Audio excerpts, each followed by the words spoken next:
अस्सलाम वालेकुम, मैं हूं शाहजेब खानजादा। अमेरिका और चीन के दरमियान तिजारती जंग में शिद्दत आ गई है और अब से थोड़ी देर पहले यूरोपीय यूनियन ने भी अमेरिका के 25% टैरिफ्स के जवाब में 25% टैरिफ्स लगाने का फैसला कर लिया है। सारी दुनिया की नजरें 2 हफ्तों से कभी अमेरिका और कभी चीन की तरफ होती हैं। सदर ट्रंप टैरिफ लगाते हैं और चीन पीछे हटने के बजाय जवाबी टैरिफ लगा देता है और फिर सदर ट्रंप टैरिफ मजीद बढ़ा देते हैं और चीन एक बार फिर पीछे हटने के बजाय जवाब में मजीद टैरिफ लगा देता है। और इस वक्त सूरत हाल ये है कि अमेरिका ने चीन पर पहले 20%, फिर 34% और फिर 50% टैरिफ लगाकर चीनी बरामदात पर टोटल 104% टैरिफ लगा दिए हैं, जो आज से नाफिजुल अमल हो चुके हैं। और जवाब में चीन ने अमेरिकी बरामदात पर 84% टैरिफ लगा दिया है और ये इंदिया दिया है कि अगर अमेरिका लड़ाई चाहता है तो हम लड़ेंगे, अगर ट्रंप गलती के ऊपर गलती करेंगे तो हम पीछे नहीं हटेंगे, बल्कि टैरिफ का जवाब टैरिफ से देंगे। और अब यूरोपीय यूनियन में शामिल मुमालिक ने ट्रंप के 25% टैरिफ के जवाब में मुतअद्दिद अमरीकी मसनूआत पर 25% जवाबी टैरिफ लगाने की मंजूरी दे दी है। और इस सारी सूरत हाल ने सारी दुनिया की मार्केट्स को हिलाकर रख दिया है। मुसलसल 3 दिन गिरावट के बाद कल एशियन और फिर यूरोपियन मार्केट्स में रिकवरी आई और इसके बाद अमेरिकी मार्केट्स भी मजबूत रुझान के साथ खुली। 5% से ज्यादा तेजी देखी गई, मगर फिर मार्केट बंद होने से पहले यह वाज़ेह हो गया कि ट्रंप ने चीन पर 104% टैरिफ नाफिज कर दिए हैं और चीन इसका जवाब देगा। और इसके बाद एक बार फिर अमेरिकी स्टॉक मार्केट उसी वक्त मस्बत से मनफी हो गई। एप्पल, टेस्ला, अमेज़न और दीगर कंपनियों के स्टॉक्स की कीमतें गिर गई और फिर आज एशियन मार्केट्स में मंदी देखी गई, फिर यूरोपियन मार्केट्स में भी मंदी देखी गई। और चीन के ऐलान के बाद कि उसने भी जवाब में अमेरिका पर टैरिफ 34% से बढ़ाकर 84% कर दिए हैं, अमेरिकी मार्केट्स के फ्यूचर ट्रेड्स में सी-सॉ मूवमेंट देखी गई। बैनुल अक़वामी मार्केट में तेल की कीमतें 5 साल की कम तरीन सतह पर आ गई। ब्रेंट ऑयल $60 से नीचे आ गया। यानी ट्रंप की जानिब से टैरिफ के ऐलान के बाद चंद ट्रेडिंग सेशंस में तेल की कीमतें 20% गिर चुकी हैं और हुकूमत पाकिस्तान ने यह इशारा दे दिया है कि वो इस कमी का फायदा उठाते हुए पेट्रोल और डीजल की कीमतों पर जीएसटी लगा सकती है। जबकि पाकिस्तान ने टैरिफ्स पर बात करने के लिए आला सतह का वफ्द अमेरिका भेजने का फैसला किया है। बहरहाल चीन ने जवाबी टैरिफ्स के साथ साथ 12 अमेरिकी कंपनीज पर एक्सपोर्ट कंट्रोल भी लगा दिया है। जबकि चीनी वजारत तिजारत के मुताबिक चीन ने वर्ल्ड ट्रेड ऑर्गेनाइजेशन में अमेरिका की जानिब से टैरिफ लगाने की शिकायत भी दर्ज करा दी है। एक तरफ अमेरिकी और दुनिया भर के स्टॉक मार्केट्स में ट्रिलियंस ऑफ डॉलर्स का नुकसान हो चुका है, दूसरी तरफ सदर ट्रंप इस बात को मानने को ही तैयार नहीं है कि इन टैरिफ्स की कीमत अमेरिका को बरामद करने वाले मुमालिक ही नहीं अदा करेंगे, बल्कि खुद अमेरिकी अवाम इसका बड़ा हिस्सा अदा करेंगे। मगर खुद अमेरिकी नशरियाती इदारे बता रहे हैं कि ग्रोसरी से लेकर दीगर अशिया की कीमतों में इजाफे का बोझ अमेरिकी अवाम पर पड़ना शुरू हो गया है। अमेरिकी टेक एनालिस्ट के मुताबिक अगर सदर ट्रंप अपने इक़दामात पर कायम रहे और पीछे ना हटे और अगर आईफोन उनके प्लान के मुताबिक अमेरिका में बनाए गए और दीगर अशिया भी अमेरिका में बनाई गई, तो अगर सिर्फ आईफोन की मिसाल लें तो उसकी कीमत 3 गुना हो जाएगी। यानी आईफोन 16 $3,500 यानी पाकिस्तानी रुपए में 10 लाख रुपए का हो जाएगा। और अगर आईफोन बनाने वाली कंपनी एप्पल ने ट्रंप के ऐलान के मुताबिक अपनी सप्लाई चेन को अमेरिका मुंतकिल करने की कोशिश भी की, तो महज अपनी पूरी सप्लाई चेन का 10% अमेरिका मुंतकिल करने में 3 साल लग जाएंगे और इस पर एप्पल को $30 अरब का खर्चा भी करना पड़ेगा। दहाइयों पहले अमेरिकी कंपनीज ने अपने स्मार्टफोन्स के मैन्युफैक्चरिंग और असेंबलिंग प्लांट्स एशिया मुंतकिल कर दिए थे और अमेरिका में सॉफ्टवेयर डेवलपमेंट और प्रोडक्ट डिज़ाइन का काम होता है, जिसमें प्रॉफिट मार्जिन बहुत ज़्यादा होता है। मगर अब ट्रंप चाहते हैं कि कम प्रॉफिट मार्जिन वाला काम भी अमेरिकी कंपनीज अमेरिका में शिफ्ट करें। सदर ट्रंप के हल्फ उठाने के बाद से एप्पल कंपनी के शेयर्स की कीमत 25% से ज़्यादा गिर चुकी है, क्योंकि इस कंपनी का सारा इन्हिसार चीन पर है। तकरीबन 90% आईफोन्स की असेंबलिंग चीन में की जाती है। आईफोन में जो चिप्स इस्तेमाल होती हैं वो ज़्यादातर ताइवान में बनती हैं, जबकि आईफोन के स्क्रीन पैनल्स जनूबी कोरिया की कंपनी सप्लाई करती हैं। अगर ये सब काम अमेरिका में होंगे तो आईफोन सस्ता नहीं बल्कि 3 गुना महंगा हो जाएगा। ताहम मौजूदा सूरत हाल में भी ट्रंप के टैरिफ्स के नतीजे में आईफोन 43% महंगा हो जाएगा और दीगर दरामदी अशिया की कीमतें भी इसी तरह अमरीकी सारिफीन के लिए बढ़ जाएंगी। मगर ट्रंप अपनी जिद पर कायम है और दावा कर रहे हैं कि दुनिया के मुमालिक उनकी मिन्नतें कर रहे हैं। एक तरफ चीन टैरिफ का जवाब टैरिफ से दे रहा है, ईयू ने फैसला कर लिया है कि वो टैरिफ का जवाब टैरिफ से देंगे, मगर ट्रंप कह रहे हैं कि दुनिया के मुमालिक उनकी मिन्नतें कर रहे हैं। Telling you, these countries are calling us up, kissing my. They are dying to make a deal. Please, please, sir, make a deal. I'll do anything. I'll do anything, sir. And then I'll see some rebel Republican, some guy that wants to grandstand, say, I think that Congress should take over negotiations. Let me tell you, you don't negotiate like I negotiate, because some of the trade deals that were made by predecessors as president were so bad you almost wonder who did these deals. They were either crooked or stupid. They could be nothing else. They were either stupid or crooked. मगर सिर्फ यही नहीं, दूसरी बार America का इक़्तिदार हासिल करने वाले सदर ट्रंप इस दफ़ा काफ़ी जल्दी में नजर आ रहे हैं और इब्तिदाई 3 माह के अंदर ही उन्होंने एक साथ ही इंतहाई गैर मामूली अहमियत के हामिल मुतअद्दिद आलमी मुहाज़ खोल दिए हैं, जिनके असरात अमेरिका समेत पूरी दुनिया पर पड़ रहे हैं। जहां एक तरफ ट्रंप ने गजा और यूक्रेन में जारी तवील जंगों को ख़त्म करने की नाकाम और मुतनाज़ कोशिशें की हैं, वहीं ईरान का जौहरी प्रोग्राम भी एक बार फिर ट्रंप की तवज्जो का मरकज़ बना हुआ है, जिसे वो पहले दौर इक़्तिदार से ही ख़त्म करने की कोशिशें कर रहे हैं। और इस सिलसिले में ट्रंप ने ओबामा दौर में ईरान के साथ होने वाले तारीखी जौहरी मुआहदे को एकतरफा तौर पर ख़त्म कर दिया था, लेकिन अब एक बार फिर वो ईरान के साथ जौहरी मुआहदे की कोशिशें कर रहे हैं। और इस सिलसिले में 2 माह की तवील जोर आजमाई के बाद अब उन्हें ब्रेक थ्रू भी मिल गया है और हफ्ते को ओमान में ईरान के साथ अमेरिका के मुज़ाकरात होंगे। दोनों मुमालिक ने इन मुज़ाकरात की तस्दीक कर दी है। ताहम इस हवाले से दोनों के मौक़िफ़ में कुछ तज़ाद भी है। जहां सदर ट्रंप दावा कर रहे हैं कि हफ्ते को ईरान और अमेरिका के आला सतह के हुक्काम जौहरी मामलात पर बराह रास्त बातचीत करेंगे, वहीं ईरानी वज़ीर ख़ारजा अब्बास अराग़ची, जो ईरान की तरफ से मुमकिना तौर पर इन मुज़ाकरात का हिस्सा होंगे, उनका कहना है कि ये मुज़ाकरात बराह रास्त नहीं बल्कि बिलवास्ता यानी इनडायरेक्ट होंगे। और इसके बाद कल अब्बास अराग़ची ने वॉशिंगटन पोस्ट में लिखा कि आगे बढ़ने के लिए हमें सबसे पहले इस बात पर मुत्तफ़िक होना होगा कि इस मसले के हल के लिए कोई मिलिट्री ऑप्शन नहीं होगा और ईरान अमेरिका के साथ सिफारतकारी के जरिए एक पुरअमन मुआहदा करने के लिए तैयार है, जो $1 ट्रिलियन के तिजारती मौक़े फराहम कर सकता है और ख़ित्ते में अमेरिका की महंगी फ़ौजी मुदाख़लत से बचाव का जरिया बन सकता है। उन्होंने मज़ीद लिखा कि अमन कायम करने और ताल्लुकात को मामूल पर लाने के लिए बॉल अब अमेरिका के कोर्ट में है, जिसमें मुनाफा बख्श कारोबारी मौक़े भी शामिल हो सकते हैं। इसके अलावा इन मुज़ाकरात में अमेरिका का अहम इत्तेहादी इसराइल भी बराह रास्त या बिलवास्ता तौर पर अहम फरीक होगा और इसराइल काफ़ी अरसे से ईरान के जौहरी प्रोग्राम ख़त्म करने की कोशिशें कर रहा है। पीर को सदर ट्रंप ने इसराइली वज़ीर आज़म नेतन्याहू को साथ बिठाकर ये ऐलान किया कि अमेरिका ईरान के साथ बराह रास्त मुज़ाकरात कर रहा है, जिस पर इसराइली वज़ीर आज़म ने मुज़ाकरात की मुखालफत तो नहीं की, मगर इतना ज़रूर कहा कि हम इस बात पर मुत्तफ़िक़ हैं कि ईरान जौहरी हथियार हासिल नहीं करेगा और ये एक मुआहदे के ज़रिए मुमकिन है, लेकिन सिर्फ उसी सूरत में जब यह मुआहदा लीबिया की तर्ज का हो। वाज़ेह रहे कि 2003 में लीबिया के सदर मोअम्मर क़ज़्ज़ाफ़ी ने पाबंदियाँ हटाने के बदले इब्तिदाई जौहरी प्रोग्राम मुकम्मल तौर पर ख़त्म करने पर आमादगी जाहिर कर दी थी।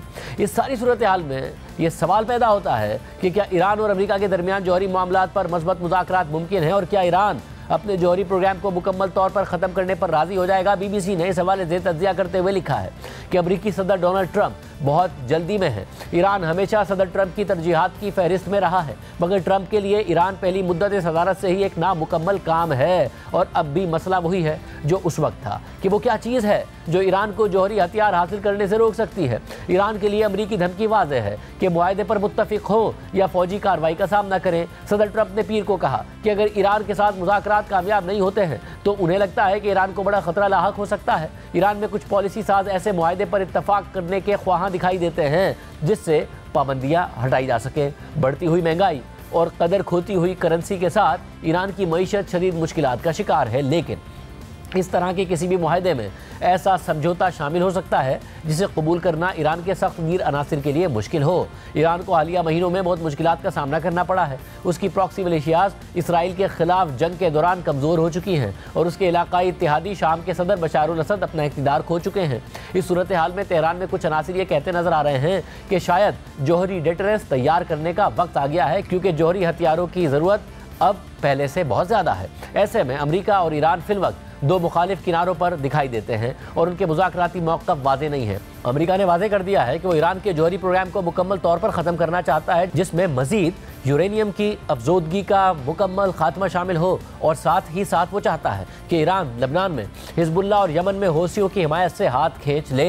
ईरान के लिए ये शराइत कबूल करना नामुमकिन भी साबित हो सकता है, क्योंकि जौहरी अफजोदगी पर मुकम्मल पाबंदी, यहाँ तक के पुरअमन मकासद के लिए भी पाबंदी तवील अरसे से ईरान के लिए एक हतमी सुर्ख लकीर के तौर पर देखी जाती रही है। और इस वक्त ईरानियों की तकनीकी महारत भी एक मसला है, क्योंकि इसके साइंसदान 10 साल पहले के मुकाबले में जौहरी हथियार बनाने के बारे में अब कहीं ज़्यादा जानते हैं। जहाँ तक इसराइल का ताल्लुक है, उसने वाज़ेह किया है कि वो ईरानी जौहरी सलाहियत के मुकम्मल खात्मे को ही कबूल करेगा। इसराइली वज़ीर आज़म नेतन्याहू का कहना है कि वो लीबिया जैसे मुआहदे पर इत्तफ़ाक़ करेंगे, लेकिन ईरान का इस मिसाल पर अमल करने का कोई इम्कान नहीं है। इस सारी सूरत हाल में अगर ये मुज़ाकरात नाकाम हुए तो मामला क्या रुख इख्तियार कर सकते हैं, इस हवाले से BBC की रिपोर्ट में लिखा है कि इसराइल तवील अरसे से ईरान की जौहरी सलाहियतों को तबाह करने के लिए फौजी ऑप्शंस पर गौर कर रहा है, लेकिन उसका बड़ा हिस्सा ज़ेरे ज़मीन बंकरों में है। अस्करी तज्ज़ियाकारों का कहना है कि इसराइल को ईरान पर बमबारी करने के लिए सिर्फ अमरीकी मदद की ज़रूरत नहीं होगी, उसे जौहरी तनसीबात की तबाही की ज़मानत के लिए ईरानी सरजमीन पर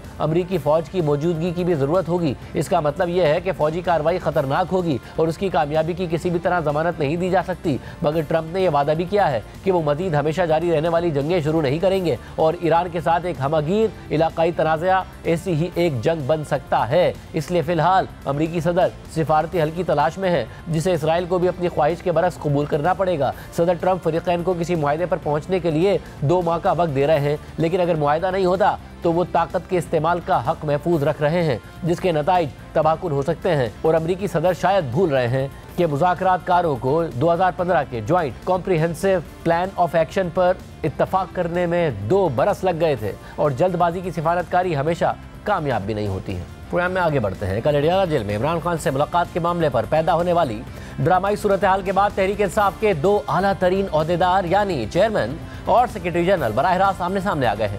पार्टी के सेक्रेटरी जनरल सलमान अकरम राजा की तनकीद और तंज पर पीटीआई में ठंडे मिजाज के हामिल party chairman barrister Gauhar Khan ने पहली दफा सख्त गुस्से का इजहार कर दिया है और साथ ही कल अपनी मुलाकात पर सलमान अकरम राजा की तनकीद के जवाब में 25 मार्च को सलमान अकरम राजा की इमरान खान से मुलाकात पर सवाल उठा दिया है। इसके अलावा कल इमरान खान से मुलाकात करने वाले पार्टी के दूसरे सीनियर रहनुमा बैरिस्टर अली जफर भी सलमान अकरम राजा के इल्जामात पर तहफ़्फ़ुज़ात और अफसोस का इजहार कर रहे हैं। कल जब जेल हुक्काम की तरफ से सलमान अकरम राजा और अलीमा खान को इमरान खान से मुलाकात से रोका गया, शदीद बदनज़मी देखने में आई और मुलाकातियों की लिस्ट में नाम ना होने के बावजूद बैरिस्टर गौहर खान और बैरिस्टर अली जफर समेत 6 वकला को इमरान खान से मिलने दिया गया, तो इस पर पहले सलमान अकरम राजा ने एक्स पर पोस्ट करते हुए मुलाकात करने वाले रहनुमाओं पर इस्टेब्लिशमेंट की इताअत गुजारी का इल्ज़ाम लगा दिया। अपनी ही पार्टी के सीनियर रहनुमा और चेयरमैन पर यह इल्ज़ाम लगा दिया। इसके बाद रात में बैरिस्टर गौहर खान और दीगर पार्टी क़यादत के साथ प्रेस कॉन्फ्रेंस करते हुए सलमान अकरम राजा ने मुलाकात करने वाले रहनुमाओं के लिए मंजूर नज़र होने का लफ्ज़ इस्तेमाल किया, डिसिप्लिन की खिलाफवर्जी पर शो कॉज जारी करने की बात की। फिर रात में एक इंटरव्यू में मजीद कहा कि मुलाकात करने वालों को जवाब देना पड़ेगा कि कहां से उन्हें मुलाकात के लिए आने का पैगाम आया था और जब बहनें बाहर बैठी थी तो वो क्यों मुलाकात के लिए गए। मेरे इर्द गिर्द गार्ड लग गई, मुझे सड़क पे रोक दिया गया, मेरी गाड़ी के गिर्द मुसल्ला सिपाही खड़े हुए थे, मैं पैदल चलने की मैंने कोशिश की तो मुझे रोक दिया गया। इस सब के बावजूद आप दंदनाते हुए 4 लोग जो हैं अंदर चले जाते हैं तो सवाल तो उठेगा ना। मैं बिल्कुल सवाल ये उठाऊंगा, ये एक नज्म की बात है, खान साहब से मिलने की ख्वाहिश जितनी मर्जी आपको हो, लेकिन आपको ये सवाल अपने आप से करना चाहिए कि मुझे क्यों भेजा जा रहा है जब इन लोगों को रुका हुआ है, इनके गिर्द गार्ड लगी हुई है, तो मैं क्यों जा रहा हूँ। ये सवाल तो उन लोगों को करना चाहिए अपने आप से और उसका जवाब कहीं ढूंढना होगा हमें। मैंने मांग ली है ना वजाहत, ये लोगों को बताना पड़ेगा कि कहां से इनको पैगाम आया कि आप लोग कौन जाना, हम आपको अंदर कर देंगे, भिजवा देंगे, और क्यों गए ये जब बहनें बैठी हुई हैं। कल जब बैरिस्टर गौहर खान की मौजूदगी में सलमान अकरम राजा ने मुलाकात करने वालों के लिए मंजूर नज़र का लफ्ज़ इस्तेमाल किया था तो बैरिस्टर गौहर खान खामोश थे, मगर सलमान अकरम राजा के सख्त जुमलों को पीटीआई के हिमायत याफ्ता सोशल मीडिया अकाउंट्स पर वायरल किया गया। सलमान अकरम राजा के बयान की हिमायत और तारीफें की गई, बैरिस्टर गौहर खान और दीगर अफराद की ट्रोलिंग की गई। तो इस पूरी सूरत हाल के बाद आज बैरिस्टर गौहर खान पहली दफ़ा सख्त गुस्से में नजर आए और उन्होंने मीडिया के नुमाइंदों से बात करते हुए ना सिर्फ बैरिस्टर अली जफर का दिफा किया और मंजूर नज़र के अल्फाज पर शदीद तहफ़्फ़ुज़ात का इजहार किया, बल्कि ये सवाल भी उठा दिया कि 25 मार्च को भी इमरान खान की बहनों की उनसे मुलाकात नहीं कराई गई थी। उस वक्त क्यों सलमान अकरम राजा दीगर वकला के साथ मुलाकात के लिए गए थे।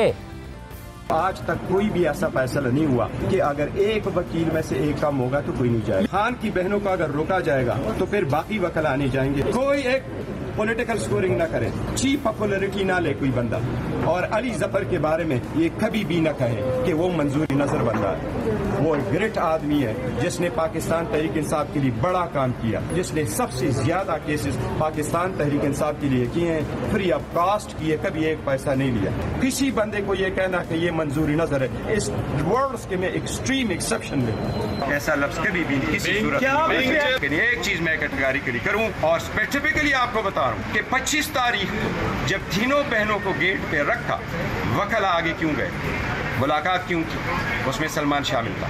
लेकिन देखो, पार्टी की बातें पार्टी में अंदर रहने दें, मैं कभी भी जहर नहीं करता। शायद मैंने आज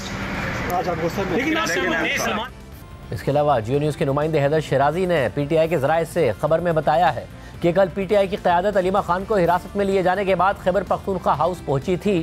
खैबर पख्तूनख्वा हाउस में बैरिस्टर गौहर खान और सलमान अकरम राजा के दरमियान सख्त जुमलों का तबादला हुआ। मरकजी क़यादत के दरमियान सुलह के लिए पार्टी रहनुमा किरदार अदा करते रहे। तहरीक इंसाफ के अरकान ने बैरिस्टर गौहर खान और अली जफर की मुलाकात पर एतराज़ात उठाए। ज़राए के मुताबिक आतिफ खान, शिबली फराज और उमर अयूब ने भी मुलाकातों पर तशवीश का इजहार किया। बैरिस्टर गौहर खान ने मुलाकात के लिए अडियाला जेल जाने के पीछे किसी मकसद का ना होना बताया। सलमान अकरम राजा ने इमरान खान से मुलाकातों के लिए अहकामात पर अमल दरामद पर जोर दिया। हैदर शराजी के मुताबिक सख्त जुमलों के तबादलों पर बैरिस्टर गौहर खान और सलमान अकरम राजा मौक़िफ़ देने से गुरेज कर रहे हैं। बैरिस्टर गौहर खान के अलावा कल इमरान खान से मिलने वाले बैरिस्टर अली जफर भी खुद पर होने वाली तनकीद का जवाब दे रहे हैं। उन्होंने कल रात को एक्स पर पोस्ट करते हुए लिखा कि मैं इमरान खान का सिपाही हूँ और इमरान खान जब मुझे बुलाएंगे मैं उनसे मुलाकात के लिए जाऊँगा। मेरे लिए इमरान खान का हुक्म किसी भी फर्द वाहिद की ख्वाहिश से ज़्यादा अहम है। मैं यही बात ख़त्म करता हूँ। और फिर आज सहाफ़ियों से बात करते हुए अली जफर का कहना था कि सलमान अकरम राजा के बयान पर अफसोस हुआ। शो कॉज नोटिस से मुतालिक सवाल पर अली जफर ने कहा कि सलमान अकरम राजा जो करना चाहते हैं करें, हमें इमरान खान से मुलाकात करने से कोई नहीं रोक सकता।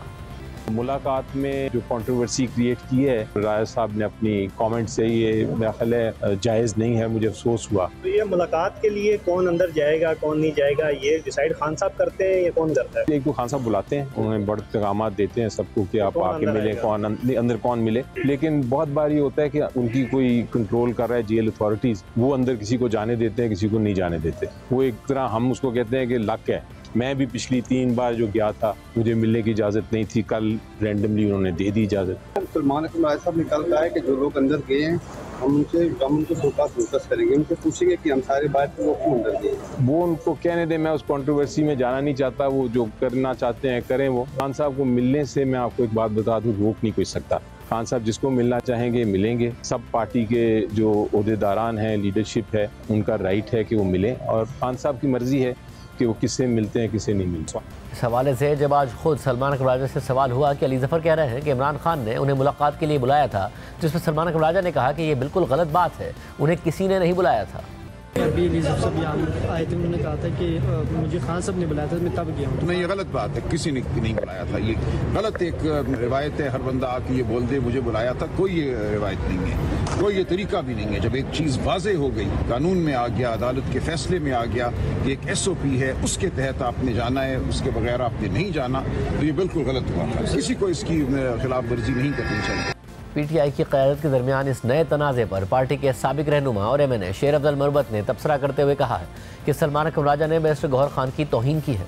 जिस तरह सलमान अकरम राजा साहब ने बैरिस्टर गौहर साहब को साथ में बैठा के जिस तरीके से उनको शर्मिंदा करने की कोशिश की है, ये बदज़बानी और बेशर्मी के ज़ुमरे में आती है। सलमान अकरम राजा साहब अपनी मुतलकुल अनानियत कायम करना चाहते हैं। क्या इस तरह होता है चेयरमैन को बिठा के आप कहें कि जी हम शोकाज जारी, नहीं सेक्रेटरी जनरल चेयरमैन को शोकाज जारी करेगा। आपने बैरिस्टर गौहर साहब की तवीन की है, वो चेयरमैन हैं, वो हमारी लिए बहुत ही मुअज़्ज़ज़ है। आपकी तरह नहीं है कि अपने साथ सेक्रेटरी जनरल का ओहदा नहीं लिख सकते हो।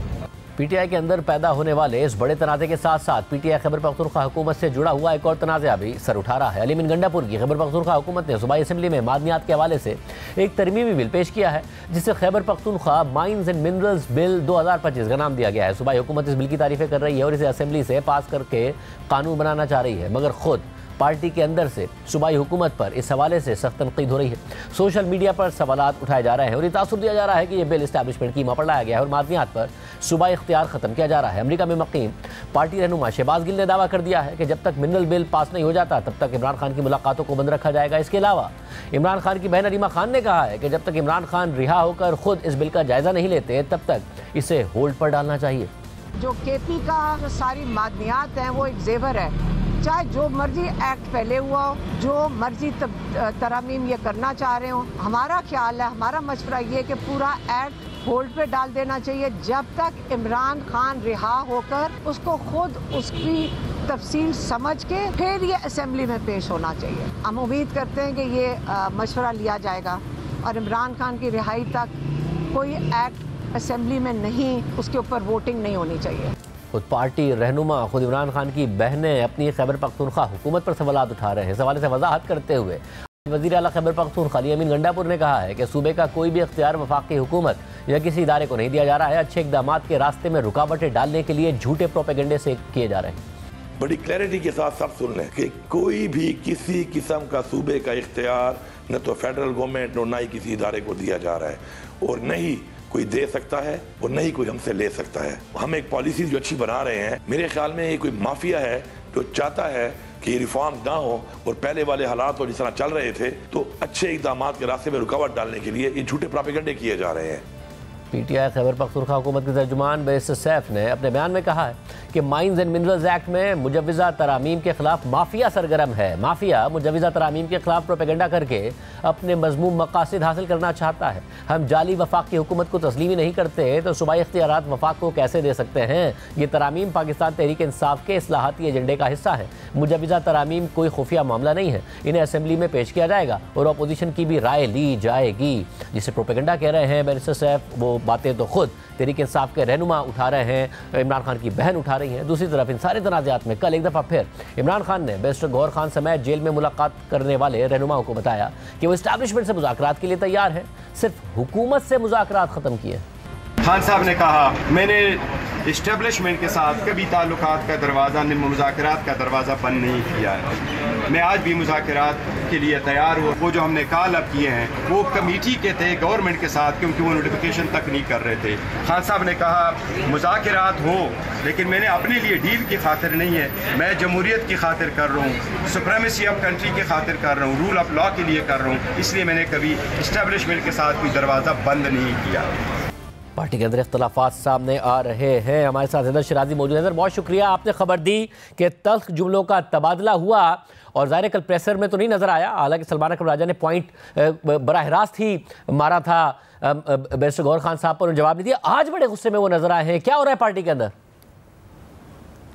देखिए ये इख्तलाफात हैं और बैरिस्टर गौहर जिस वक्त कल खैबर पख्तूनख्वा हाउस में मौजूद थे उस वक्त सलमान अकरम राजा और दीगर रहनुमाओं के दरमियान सख्त जुमलों का तबादला हुआ। और ये सख्त जुमलों का तबादला इसलिए हुआ कि सलमान अकरम राजा की जानिब से कहा गया कि जब इमरान खान की बहनों को अडयाला मिलने नहीं दिया गया और वो सड़क पर बैठी हुई थी तो कम से कम उनसे इजहार यकजहती किया जाना चाहिए था, जिस पर वहाँ बैरिस्टर गौहर की जानिब से बताया गया कि इससे कबल रहनुमा जाकर मिलते रहे और सलमान अकरम राजा का नाम मुतअद्दिद मौक़ों पर नहीं था, लेकिन वो भी जाकर मिले, तो लिहाजा इसको हमें ज़ेर बहस नहीं लाना चाहिए। इस पर जिस वक्त ज़्यादा बहस हुई उस पर सख्त जुमलों का तबादला भी हुआ।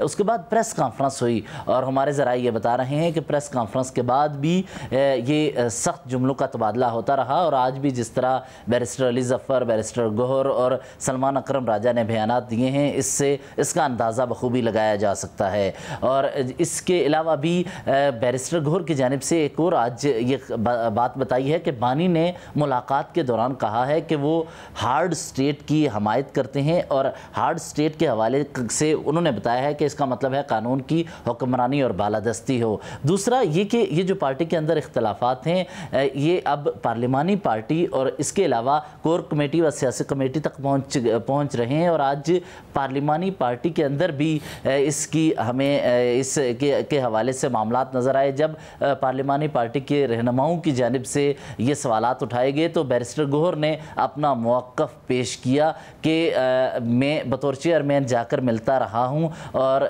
पार्टी की जानिब से 3 फैसले किए गए हैं। और पहला ये कि वकला जो मिलने के लिए जाएंगे उसके लिए तरीक़ाकार वज़ा किया जाए। दूसरा, पार्टी की सियासी क़यादत जो जाती है उसके लिए नाम कौन देगा इस पर पार्टी मुशावरत करेगी। और तीसरा, बहनों के हवाले से भी ये तरीक़ाकार वज़ा करने के लिए फ़ैसला हुआ है कि सब मिलकर ये जिस वक्त नाम देने हों तो उस वक्त पार्लिमानी पार्टी के अरकान को भी उनमें शामिल किया जाए, जो वकला अरकान असम्बली हैं उनको भी शामिल किया जाए और फिर उसके बाद एक हतमी फ़हरिस्त जमा की जाए जो अफराद बानी से मिलने के लिए जाएँ। साथ ही बैरिस्टर अली ज़फ़र ने जो कहा है, इससे कबल गुज़िश्ता रोज़ मुलाकात से पहले ही बैरिस्टर अली ज़फ़र कह चुके थे कि मैं इस कमेटी को नहीं मानता जो कि बानी से मुलाकात के लिए नाम फाइनल करती है।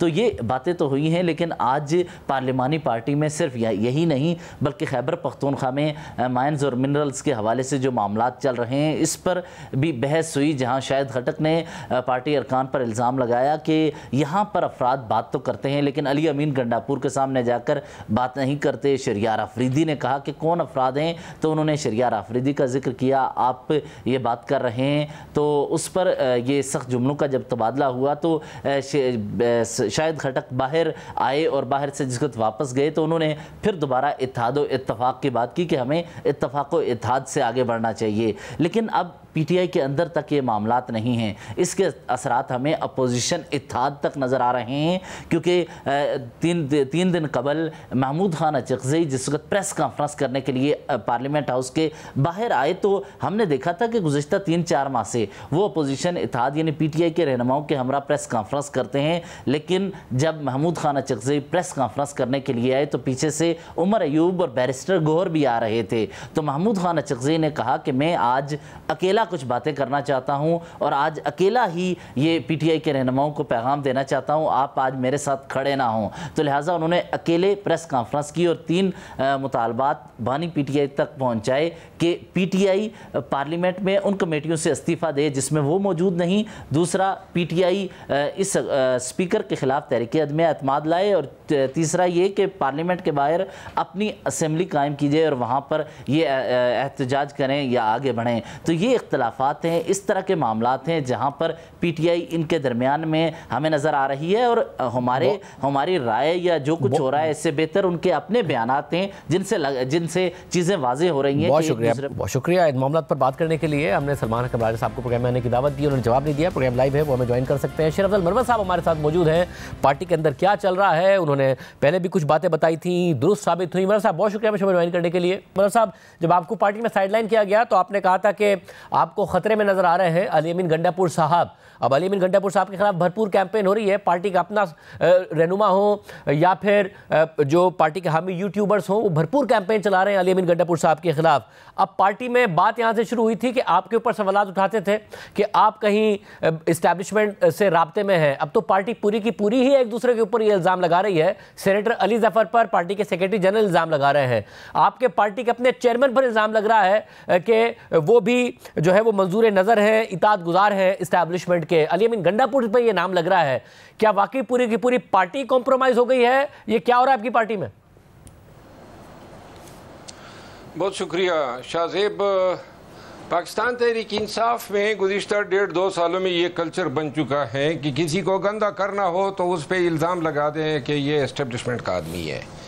और ऐसी ज़बान और ऐसी सोच जो है वो सियासी बोनों की ही हो सकती है जो पार्टी में दरारें इसलिए पैदा करते हैं ताकि वो अपने सियासी अहदाफ जो है हासिल कर सके। मैं कई दफ़ा ये कह चुका हूँ कि खान साहब की जो हिरासत है या जो कैदोबंद है, इसको अब चंद लोग जो हैं जिन्होंने खान को मौजूदा वक्त में हसार में लिया हुआ है, वो अपने पोजीशन पार्टी में मजबूत करने के लिए और अपने मुखालिफिन को गिराने के लिए इससे फ़ायदा उठा रहे हैं। मैं पहले ही कह चुका हूँ कि जिन लोगों ने मेरे ख़िलाफ़ कैंपेन की उन्होंने अली अमीन ख़ान के ख़िलाफ़ शुरू की और आज बैरिस्टर गौहर साहब के इस बयान के बाद अगर आप सोशल मीडिया का जायज़ा ले तो वही लोग अब बैरिस्टर गौहर साहब के ख़िलाफ़ लगे हुए हैं। ये वही लोग हैं जो सोशल मीडिया को भी कंट्रोल करते हैं।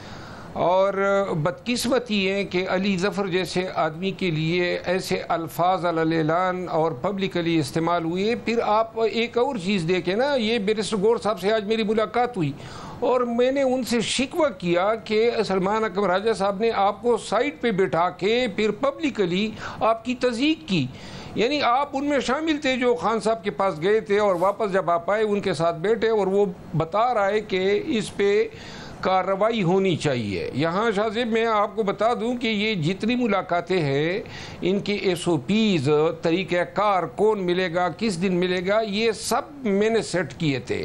इसके लिए रिट भी मैंने की थी, ICA भी मैंने की थी और मुझे इल्म है कि ये डिसाइडेड है कि ख़ानदान के अफराद जो बुश बीबी उस वक़्त बाहर थी तो और उनकी खान साहब की बहनें और जब बुश बीबी अंदर चली गई तो उनकी जो औलाद हैं ये लोग जो हैं बाय डिफ़ॉल्ट मिलेंगे, उनके नाम नहीं देने पड़ते हैं।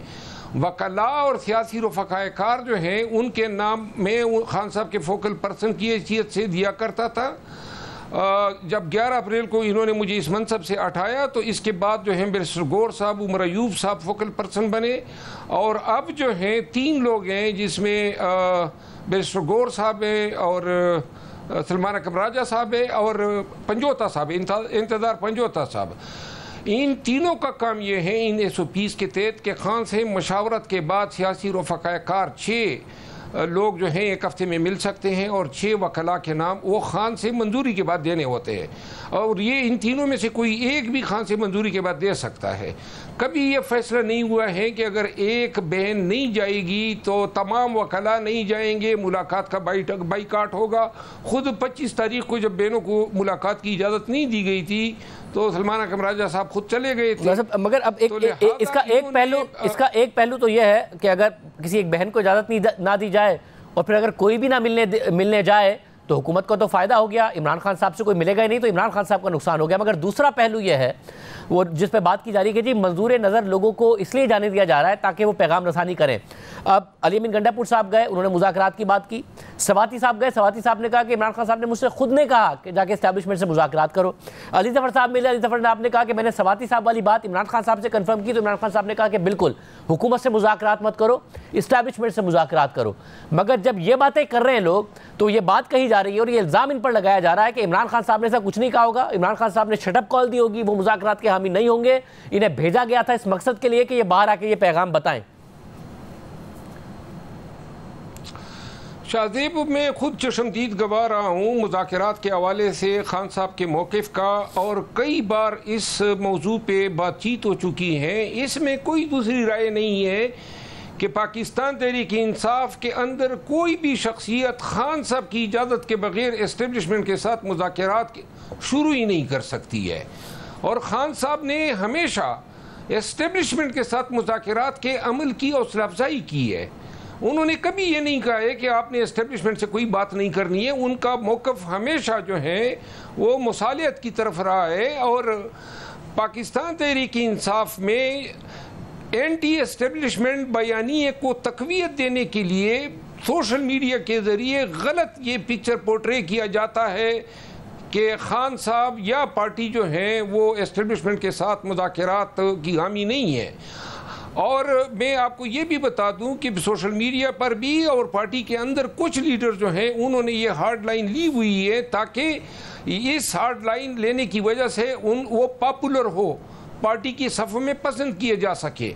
लेकिन as a matter of policy ये बिल्कुल फैसला कुन है कि पार्टी 3 दफ़ा जो है एस्टेब्लिशमेंट के साथ संजीदा मकाम पे ले गए थे मुज़ाकरात और ये हर मुज़ाकरात के अमल की रिपोर्ट जो है जिन लोगों को इंगेज किया गया था एस्टेब्लिशमेंट ने वो खान साहब को देते आए हैं।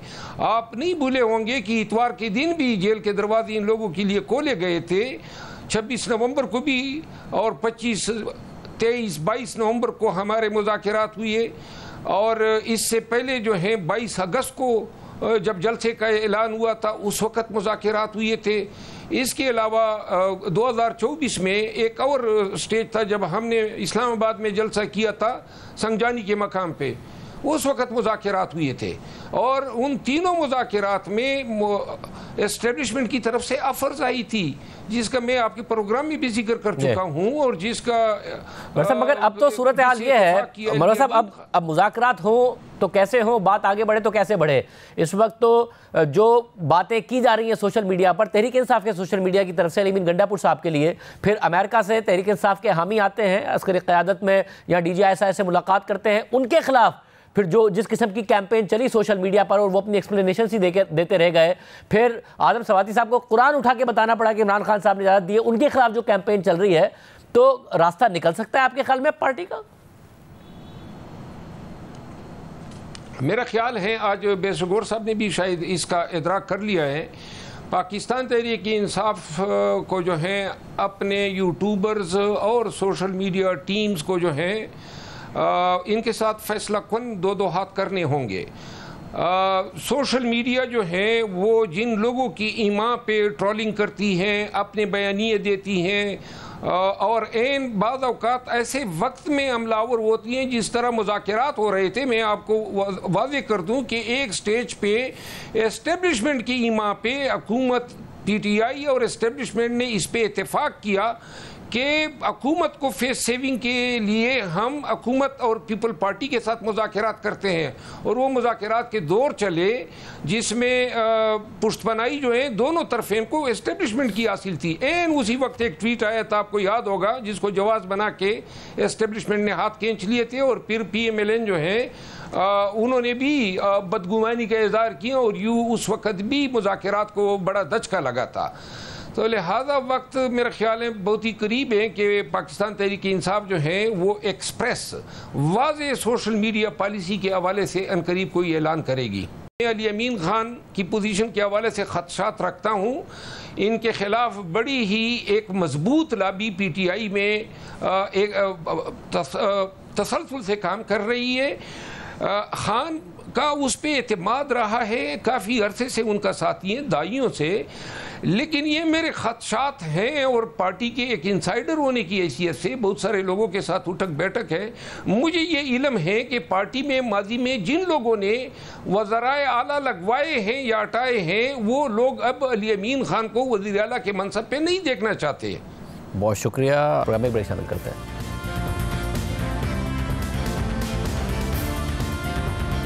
तवील अरसे की खामोशी और सियासी पर्दानशीनी के बाद बिलाखिर साबिक वज़ीर आज़म और नून लीग के सदर नवाज शरीफ ने एक बार फिर सियासी तौर पर मुतहरिक होने का फैसला कर लिया है। पार्टी के मुताबिक नवाज शरीफ न सिर्फ अपनी पार्टी को दोबारा फाल करने के लिए काम शुरू करेंगे, बल्कि मुल्की मसाइल के हल, खास तौर पर बलूचिस्तान के मसले के हल के लिए भी किरदार अदा करेंगे। इस सिलसिले में नवाज शरीफ ने आज अपनी पहली सियासी मुलाकात साबिक वज़ीर आला बलूचिस्तान और नेशनल पार्टी के सरबराह डॉक्टर अब्दुल मालिक बलूच से की है, जिन्होंने मुलाकात के बाद बताया कि नवाज शरीफ राज़ी हो गए हैं कि वो बलूचिस्तान के मसले पर अपना किरदार अदा करेंगे, और हमने उनसे दरख्वास्त की है कि वो कुछ दिन बलूचिस्तान में गुजारें।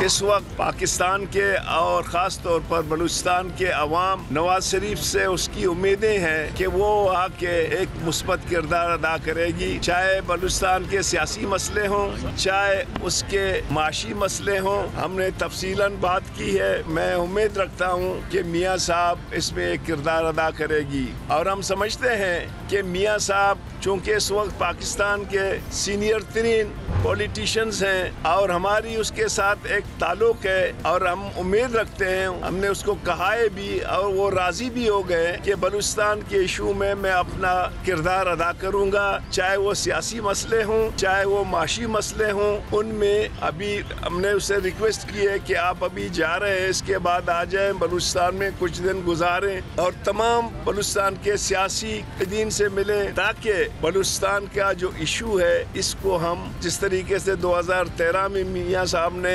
इनिशिएटिव ली थी, उसी तरह उसको हम एमिकेबली हल करें। नून लीग के रहनुमा ख्वाजा साद रफीक ने कहा कि डॉक्टर अब्दुल मालिक बलोच ने नवाज शरीफ से दरख्वास्त की है कि उन्हें इस बहरानी सूरत हाल में अपना सियासी किरदार अदा करना चाहिए, जिस पर नवाज शरीफ ने उन्हें यकीन दिलाया कि वो ज़ाती दिलचस्पी लेकर सियासी और जमहूरी किरदार अदा करेंगे। बलूचिस्तान में न सिर्फ हालिया कुछ अरसे में दहशतगर्दी की कार्रवाइयाँ तेज़ी से बढ़ी हैं, बल्कि बलूचिस्तान की सियासी क़यादत भी एहतजाज कर रही है। 26वीं आईनी तरमीम के मौके पर कौमी असम्बली से इस्तीफ़ा देने वाले बलूचिस्तान नेशनल पार्टी के सरबराह अख्तर बेंगल ने बलूचिस्तान के ज़िला मस्तोंग के इलाके लगपास के करीब 13 दिन से एहतजाजी धरना दिया हुआ है। धरने के शुरका का मुतालबा है कि गिरफ्तार खवातीन को रिहा किया जाए और उनके लॉन्ग मार्च को कोयटा तक आने की इजाज़त दी जाए, वरना वो लगपास पर ही अपना एहतजाज जारी रखेंगे। दूसरी जानिब इंतजामिया ने लगपास के करीब कोयटा कराची शाहराह को कंटेनर्स लगाकर बंद कर रखा है और पुलिस और दीगर फोर्सेस की भारी नफरी वहाँ तैनात है। हुकूमती वफ़द एक से ज़ायद दफ़ा अख्तर बेंगल से मुलाकात कर चुका है, जबकि गुज़िश्ता दिनों अख्तर बेंगल से मुलाकात करने के बाद कल पश्तूनख्वा मिली अवामी पार्टी और अपोजिशन की तहरीक तहफ़्फ़ुज़ आईन पाकिस्तान के सरबराह महमूद खान चज़ई ने कहा था कि नवाज शरीफ पाकिस्तान की बका के लिए अपनी खामोशी तोड़ दें, जबकि इससे पहले मौलाना फजलुर रहमान भी कह चुके हैं कि मौजूदा सियासी सूरत हाल में नवाज शरीफ अहम किरदार अदा कर सकते हैं। जिसके बाद आज डॉक्टर अब्दुल मालिक बलोच ने नवाज शरीफ से मुलाकात करके बलूचिस्तान का दौरा करने और वहाँ के मसाइल के हल के लिए किरदार अदा करने की दरख्वास्त की है। इस पूरी सूरत हाल पर बात करेंगे नेशनल पार्टी के सरबराह डॉक्टर अब्दुल मालिक बलोच साहब खुद हमारे साथ मौजूद। डॉक्टर साहब बहुत शुक्रिया हमें ज्वाइन करने के लिए। डॉक्टर साहब आज आपकी मुलाकात हुई, आपने नवाज शरीफ साहब से बात की, उन्हें राज़ी किया कि वो बलूचिस्तान के मामलात में किरदार अदा करें। अख्तर बेंगल साहब कह चुके कि सूरत हाल हमारे हाथ से निकल गई है। आपने आज कहा कि 2013 वाला किरदार नवाज शरीफ साहब अदा कर सकते हैं, मगर ना तो बलूचिस्तान के हालात 2013 वाले हैं, ना वफाक के हालात 2013 वाले हैं, वो क्या किरदार अदा कर सकते हैं? शुक्रिया जी शाहज़ेब साहब, मैं आपसे इत्तेफाक करता हूं कि 2013 के हालात और आज के हालात में जमीन आसमान का फर्क है। लेकिन देखें, चीजें एकदम ठीक नहीं होती हैं। जब आपकी नीयत ठीक हो, जब आपकी विजन हो, तो चीजें आस्ता आस्ता बेहतर हो सकती हैं। हमने मियां साहब को वो तजावीज़ें दी हैं जो आज के हालात के मुताबिक हैं। आज हमें बखूबी हम जानते हैं कि आज मुज़ाकरात मुमकिन नहीं है भरूच मिलिटेंट और पाकिस्तान के सिक्योरिटी अदारों की, लेकिन एक कॉन्फिडेंस बिल्डिंग जो है ना वो मुमकिन है, जिसमें सरेदस्त जो है ना लापता अफराद का इशू है, डेवलपमेंट है, पॉलिटिकल इशू को जो है ना वो ठीक करना है, सरदार अख्तर महंगल जो धरने पे बैठा हुआ है उसको जो है ना खत्म करना है, जो हमारे खवातीन एक्टिविस्ट और दूसरे सियासी कारकुन गिरफ्तार हुए हैं उनकी रहाई के लिए वो किरदार अदा कर सकते हैं। बलूचिस्तान के डेवलपमेंट, अभी जितना मिनरल्स का जो सौदा हो रहा है उसमें बलूचिस्तान की नुमाइंदगी को बेहतर कर सकते हैं, गवर्नेंस को बेहतर कर सकते हैं, मेरिट को बेहतर कर सकते हैं। ये वो चीजें हैं जिसमें जो है ना कॉन्फिडेंस बिल्डिंग होगी, जॉब्स की अपॉर्चुनिटी पैदा कर सकते हैं, नौजवानों को स्कॉलरशिप दे सकते हैं, इससे कॉन्फिडेंस बिल्डिंग होगी। क्योंकि हमारे नौजवान रोज बरोज रियासत से दूर होते जा रहे हैं। किसी न किसी लेवल पे उनको एंगेज करना बहुत जरूरी है शाहज़ेब भाई। वैसे ज़ाहिर आप बिल्कुल अहम बात कर रहे हैं, मगर इस मामले में जब नवाज शरीफ साहब से किरदार की बात करते हैं, अख्तर महंगल साहब का मुतालबा है कि ख़वातीन को रिहा किया जाए मारंग बलोच समेत, तो मैं भी अपना धरना ख़त्म कर दूंगा। कि नवाज शरीफ साहब से इस हवाले से बात हुई कि वो इसमें किरदार अदा करें, और अगर वो करें तो क्या इस्टेब्लिशमेंट और इदारे उनकी बात मान लेंगे? नहीं मान लेना, नहीं मान लेना उसकी हमें पता नहीं है, लेकिन ये हमने जरूर कहा कि जी आप इस मसले को, जो खवातीन एक्टिविस्ट गिरफ्तार हुए हैं और बाकी जो है ना 60-70 के करीब लोग गिरफ्तार हुए हैं, जिनमें नेशनल पार्टी के भी लोग हैं और आम लोग भी हैं, बीएनपी के कारकुन हैं, इनकी गिरफ्तारी में आप किरदार अदा करें। अब वो किस हद तक अदा कर सकते हैं, नहीं कर सकते हैं, लेकिन हमने उनको कहा है, उसने कहा कि जी मैं किरदार अदा करूंगा। और आपको ये लगता है कि उन्होंने जो कमिटमेंट दी है उस कमिटमेंट को वो पूरा कर सकते हैं आज के हालात में भी? देखें, बात यह है कि रिजल्ट ओरिएंटेड होगा या कमिटमेंट होगा। नवाज शरीफ ने जब भी कमिट किया है उसको पूरा किया। अब रिजल्ट क्या निकलेगा वो तो देखे ना, एक पेचीदा मसला है, उसमें डेफिनेटली दूसरे जो है ना फोर्सेस भी इन्वॉल्व हैं, तो ये चीजें जो है ना, लेकिन नवाज शरीफ से हमारी उम्मीद है कि अगर नवाज शरीफ और पाकिस्तान की बाकी लीडरशिप बलूचिस्तान को कंसंट्रेट करे। हमने प्रेसिडेंट जरदारी साहब को भी कहा था कि आप भी इसमें दिलचस्पी ले लें, तमाम लोगों को बुलाएं, तमाम पॉलिटिकल पार्टीज को बुलाएं, तमाम इंटेलेक्चुअल को बुलाएं, ताकि बलूचिस्तान जो ब्लीड कर रहा है गुज़िश्ता 2 दहाइयों से, कहीं ना कहीं तो इस ब्लीडिंग को रोकना तो जरूरी है ना। और ये आप समझते हैं कि क्या किया जाए कि ये रुके? अब ज़ाहिर जो वाक़यात हैं उनमें भी इंटेंसिटी बहुत आ गई है, ट्रेन पर हमला हो, फोर्सेस पर हमला हो, शहरियों पर हमला हो, या शनाख्ती कार्ड देखकर लोगों को मारना हो, इन वाक़यात में जितना इंटेंसिटी आ गई है कि किस तरीके से मामला बेहतर हो सकते हैं? मैंने जैसे आपसे अर्ज किया कि मैं आपसे इत्तेफाक करता हूँ कि हालात की इंटेंसिटी में इजाफा हुआ है, लेकिन कहीं ना कहीं जाके हमें चीजों को जो है ना लिगेट करने की जरूरत है। कब तक ये ब्लीड करेंगे? आखिर इससे पहले भी कई इंसर्जेंसी हुए, उनका भी रिजल्ट जो है ना बातचीत से निकला है। बलूचिस्तान का मसला बातचीत से ही निकलेगा, कॉन्फिडेंस बिल्डिंग से ही निकलेगा। गो के ये 70 की बजाय इस वक्त ज्यादा जो है ना कॉम्प्लिकेटेड है, लेकिन इसका अल्टीमेट रिजल्ट भी मुज़ाकरात है और सियासी है। मेरे साहब, और आप इस बात पर अभी भी यकीन रखते हैं कि सूरत हाल हाथ से निकली नहीं है, बलूचिस्तान के मसले को हल किया जा सकता है, अलहदगी पसंद जो हैं उन्हें भी बात समझाई जा सकती है और जो शिकायत हैं बलूचिस्तान के अवाम की उन्हें भी दूर किया जा सकता है? देखो ना, इस स्टेज पे मैं अगर कहूँ कि अलहदगी पसंद बात करेंगे, वो नहीं करेंगे, ना कि हमारी इस्टेब्लिशमेंट बात करेगी, लेकिन आप कुछ इनिशिएशन ले लें, रियासत कुछ चीजें करें जो आम आदमी जो रियासत से दूर हो रहा है वो अपने आप को रियासत का हिस्सा समझे ना। जो मैंने आपसे अर्ज की ना कि हमने मियां साहब को पॉलिटिकल और इकोनॉमिकल दोनों प्रॉब्लम बताया और उसका वे फॉरवर्ड भी बताया। और मियां साहब कब तक कह रहे हैं कि वो बलूचिस्तान आएंगे और इस हवाले से मुलाकातें करेंगे या किरदार अदा करेंगे? डेट नहीं, हमें डेट नहीं दिया, लेकिन उसने ये कहा कि मैं किरदार अदा करूंगा। बहुत शुक्रिया। डॉक्टर अब्दुल मालिक बलोच साहब हमारे साथ मौजूद थे, बता रहे थे कि किस तरीके से बलूचिस्तान को अभी भी इस क्राइसिस से निकाला जा सकता है, मियां नवाज शरीफ अपना किरदार किस तरीके से अदा कर सकते हैं। आज की प्रोग्राम में इतना ही, इजाज़त, अल्लाह हाफ़िज़।